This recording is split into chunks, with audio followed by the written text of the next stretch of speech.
Bismillah Rahman Rahim. Assalamu alaikum dear students. Our current session focuses on the principles of selecting and evaluating ICT tools and resources. I hope and expect this session would provide you some insights into how ICT tools can be selected and how various ICT resources can be used. Teachers today may be encouraged or expected by administrators, parents, or learners to incorporate, for example, CAL into their teaching. Well, despite the fact that they are encouraged, there are certain problems. The problem is they may lack familiarity with the guidelines on how to use it for benefits or for advantages, not for disadvantages.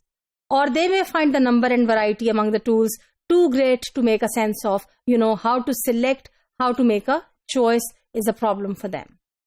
Teachers need to be aware that few of the applications and websites available to them have been specifically adopted and adapted to L2 learning, and they need to adapt them to their teaching and learning context. So, they need to first identify those particular websites or resources.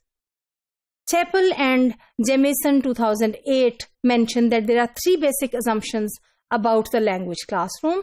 According to them, the first assumption is learners need guidance in learning English.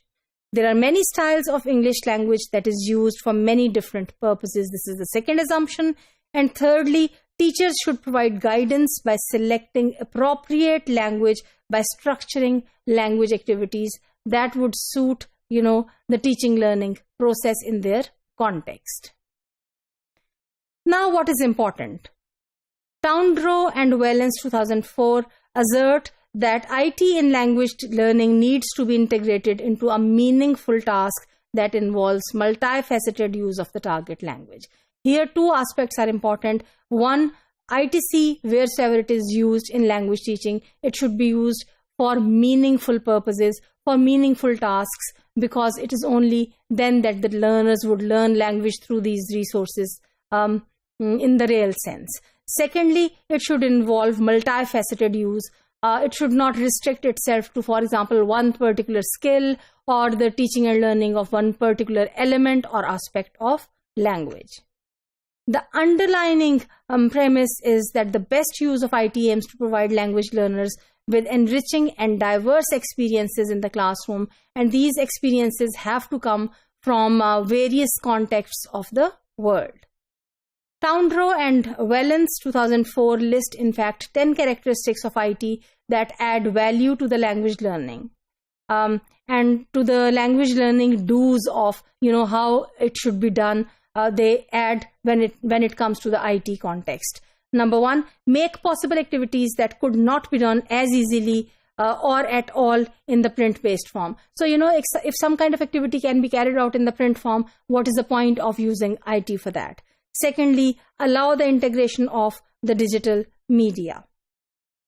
Number three, do the activities that allow greater flexibility as to the place and time when learning takes place, because traditionally otherwise this is one of the areas that is difficult to manage. Next, allow access to a wide range of information. So the teacher needs to ask himself or herself, the ITC resource he or she is selecting, does it allow access to a wide range of information or not? Next, allow for a focus on both the products and processes of learning. So does it allow so or not is another question, or as another principle that the teacher needs to consider. Also, instructional material to be stored and recycled. Does it help storing materials or not? More materials than the conservative traditional ways. If it does, then the teacher may make a selection of that. Discussing the principles of selecting and evaluating ICT tools further, it is claimed that it should encourage discussion and consultation. And another question for the teacher to select should be whether it provides a channel for feedback and assessment or not. Furthermore, it should be considered whether it helps to eliminate or reduce the need to duplicate previously produced materials or not. And when it comes to time saving, whether it allows to save time or not when it is compared with the traditional materials or not. So these are the principles that need to be kept in mind while selecting ICT resources or tools. And Town Pro refers to further, what teachers must take into consideration is when planning a lesson plan involving ICT, and suggests that the learner's needs, interests, and their abilities, in other words, their whole context, needs to be taken into consideration in this regard.